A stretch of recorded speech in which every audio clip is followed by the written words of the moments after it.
Mesdames, Messieurs, bonsoir. 19h45, c'est l'heure, c'est le journal et voici le sommaire. État d'urgence, Macky Sall va s'adresser aux Sénégalais à 20h. Le président de la République devrait édifier la nation sur les mesures de restriction des libertés et la loi d'habilitation. De l'heure est grave à apprendre à vivre avec le virus, le verbatim du chef de l'État en tout début de journal. Les Sénégalais seraient interdits de voyage dans l'espace Schengen. Nous ne serions pas éligibles à la réouverture des frontières aériennes de l'Union européenne. Le Sénégal serait sur liste rouge à cause de sa non-maîtrise de la pandémie. Tandis que le monde se déconfine ou se reconfine, la Chine apporte une bonne nouvelle. Le pays qui a contaminé la planète annonce un deuxième vaccin qui pourrait être efficace sur la base de tests réalisés sur 1120 personnes.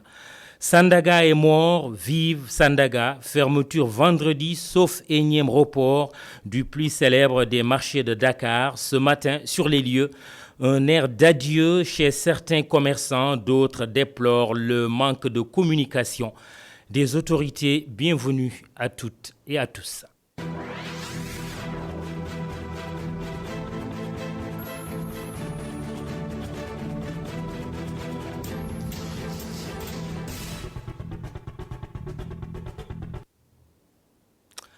Les yeux dans les yeux, le chef de l'État va encore regarder les Sénégalais tout à l'heure à 20h. Dans ce nouveau message à la nation, le président Macky Sall va annoncer dans un quart d'heure la levée ou le maintien de l'état d'urgence décrété le 23 mars dernier. Réponse dans 15 minutes donc. En attendant, voici le verbatim du président de la République tiré de ses derniers discours à la nation, signé Boubacar Dia. Mes chers compatriotes, et je vous le dis avec solennité, l'heure est grave. L'heure est grave, si grave que le chef de l'État proclame l'état d'urgence assorti d'un couvre-feu de 20h à 6h du matin.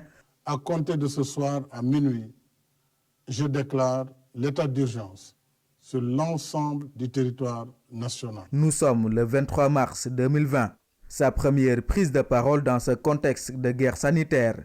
À cette date, le Sénégal comptait 79 cas positifs, 8 guéris avec 71 sous traitement. Ainsi, une nouvelle vie commence pour les populations sénégalaises. Nul n'est à l'abri d'un virus aussi contagieux. Nul n'est à l'abri du virus, certes, mais le 11 mai 2020, Macky Sall demande à la population sénégalaise d'apprendre à vivre avec le virus, vivre avec un ennemi invisible qui a contaminé 1886 personnes et tué 19 patients. Nous devons désormais apprendre à vivre en présence du virus. Dans la foulée, les horaires du couvre-feu sont passés de 20h à 6h du matin à 21h à 5h du matin. Dans sa prise de parole du 11 mai aussi, le chef de l'État annonce pour le 2 juin la réouverture des écoles pour les élèves en classe d'examen, chose qui s'est finalement matérialisée le 25 juin après le report dû à l'infection d'une dizaine d'enseignants.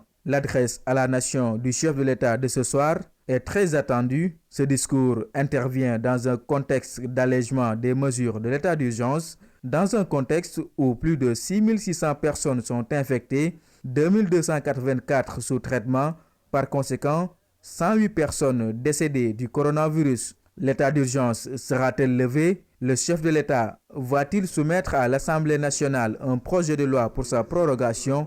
Wait and see. Je rappelle qu'en dépit d'un test négatif, le président de la République s'est mis en quatorzaine pour avoir été en contact avec une personne infestée. Macky Sall va ainsi renouer le contact avec la nation tout à l'heure grâce à la magie de la télévision. Le Sénégal est loin de terrasser le coronavirus, bien au contraire, 3 nouveaux décès relevés ce matin. Extrait donc du bulletin de santé du jour avec le directeur de la prévention, El Hadj Mamadou Ndiaye, que nous écoutons. Sur 956 tests réalisés, 112 sont revenus positifs, soit un taux de positivité de 11,7%. Les cas positifs sont répartis comme suit.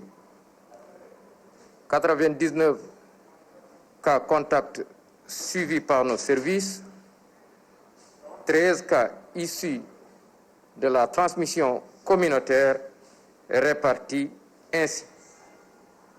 Colobane 2, Rufisque 2, Touba 2, Cité Cyprès 1, Dalifort 1, Keur Massar 1, Kaolack 1, Mbao 1, Nord Foire 1 et Plateau 1.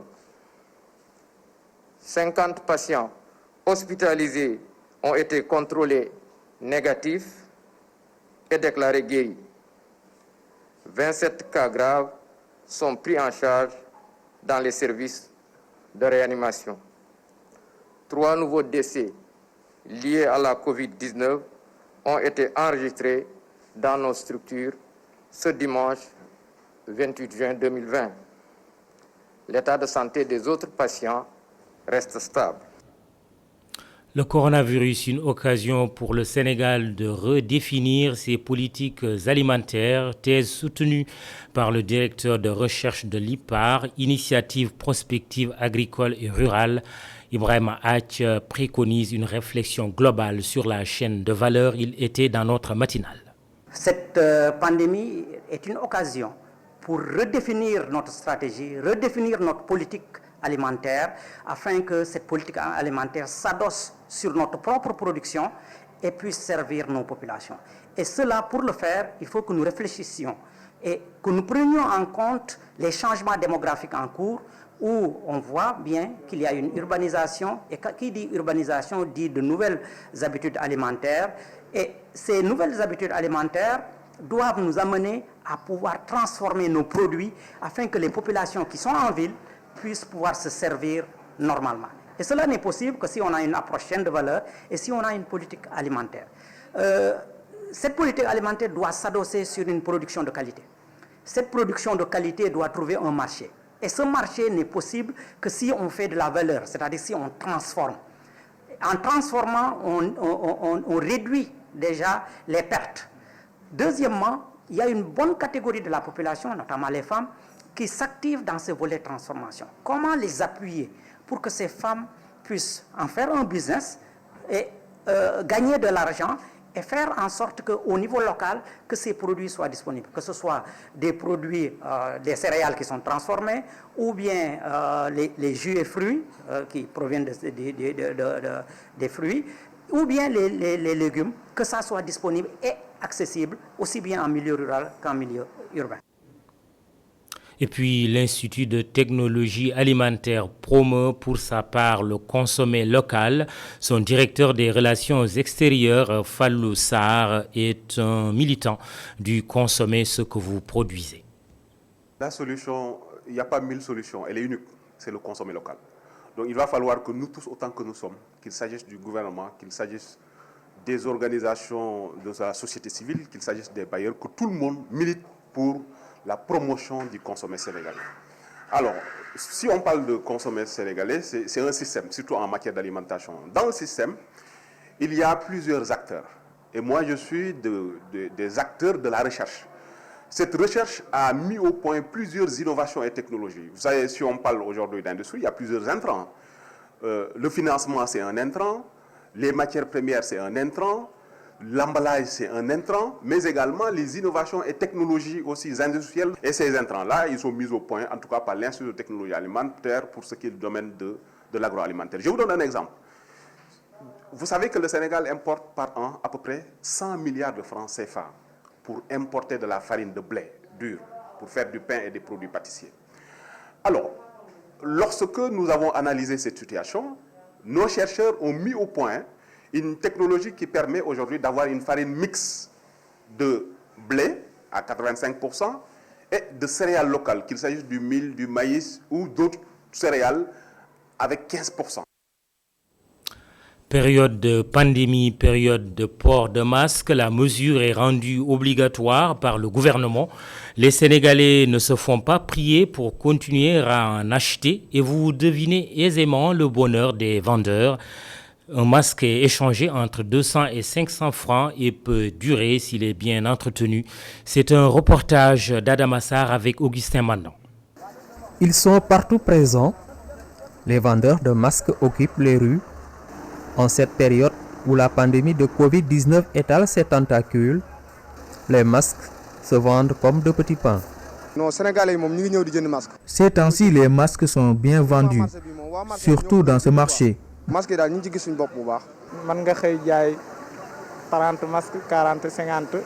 La vente marche bien. On vend 30 à 40 masques par jour. Les prix de ces masques qui varient entre 200 et 500 francs CFA selon les qualités sont bien entretenus, selon les vendeurs. Le prix des masques varie entre 200, 300 et 500 francs CFA selon les qualités. Nos produits sont bien entretenus. Vous voyez vous-même, nous les avons emballés. Le port de masque est bénéfique pour la santé, ce qui amène Dame Samb à en préconiser l'usage même après la pandémie. Moi, je trouve que c'est une bonne chose de porter les masques pour se protéger et ça doit continuer même après la pandémie parce qu'il y a beaucoup de pollution. Fortement recommandé par les autorités, le port de masque est généralement respecté par les Sénégalais, une aubaine pour les vendeurs.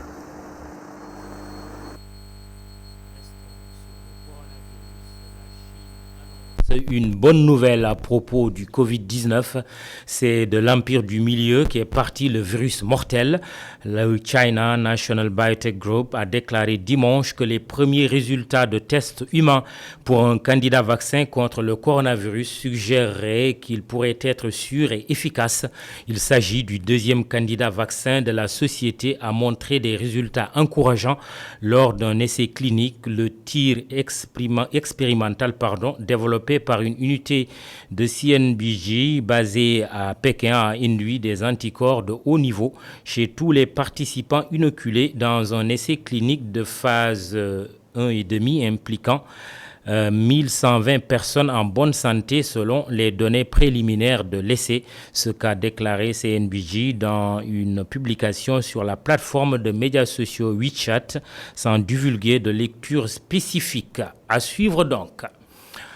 Ce pourrait être une mauvaise nouvelle pour les Sénégalais. Ces grands voyageurs devant l'Éternel ne feraient pas partie des pays dont les ressortissants sont autorisés à se rendre dans l'Union européenne à la date de réouverture de l'espace Schengen prévue après-demain, 1er juillet. La non-maîtrise de la maladie de Covid-19 par le Sénégal en serait à l'origine. Récit Moustapha Gabar Diop. Le Sénégal exclut de la liste des pays dont les ressortissants ne seront à nouveau admis en Europe qu'à partir du 1er juillet. En effet, les pays de l'UE tentent de former une liste commune de pays considérés comme sûrs. 14 pays sont actuellement retenus sur la base de leur taux de contamination qui doit être proche ou en dessous de 16 cas pour 100 000 habitants, la moyenne en Europe. Un vote mardi permettra de confirmer cette liste qui comprend Algérie, Australie, Canada, Géorgie, Japon, Monténégro, Maroc, Nouvelle-Zélande, Rwanda, Serbie, Corée du Sud, Thaïlande, Tunisie et Uruguay. La Chine pourrait également rejoindre la liste à condition qu'elle accueille sur son sol les voyageurs venant de l'UE. Les États-Unis, pays le plus touché par la pandémie avec 2,5 millions de cas enregistrés, sont également exclus de la liste qui devrait être révisée toutes les 2 semaines. Avec la levée des restrictions décidées pour lutter contre le coronavirus à partir du 1er juillet et la reprise de la libre circulation dans l'espace Schengen, l'Union européenne se retrouve contrainte de coordonner la question des voyageurs à autoriser sur son sol. Et c'est la fin de ce journal plus court que d'habitude. Actualité oblige, le message à la nation du chef de l'État, le président Macky Sall s'adresse à l'instant aux Sénégalais. Bonne écoute et bonsoir.